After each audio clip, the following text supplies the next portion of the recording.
ന്യൂറോസ് organise ചെയ്യുന്ന RC car racing ലീഗിന് ഒരുപാട് പ്രത്യേകതകളുണ്ട്.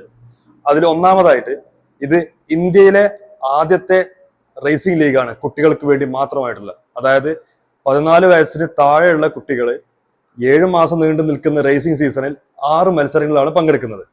രണ്ടാമത്തെ പ്രത്യേകത, ഇത് ലോകത്തിലെ തന്നെ കുട്ടികൾ പാർട്ടിസിപ്പേറ്റ് ചെയ്യുന്നതും മാനേജ് ചെയ്യുന്നതുമായിട്ടുള്ള ആദ്യത്തെ സ്പോർട്സ് ലീഗ് കൂടിയാണ്. മൂന്നാമതായിട്ട് international sports summit Kerala 2024 sports and management research institute propose ചെയ്തിട്ടുള്ള US മോഡൽ സ്കൂൾ സ്പോർട്സ് ലീഗിലെ ആദ്യത്തെ സ്പോർട്സ് ലീഗ് കൂടിയാണ് ന്യൂറോസ് RC കാർ റേസിംഗ് ലീഗ്.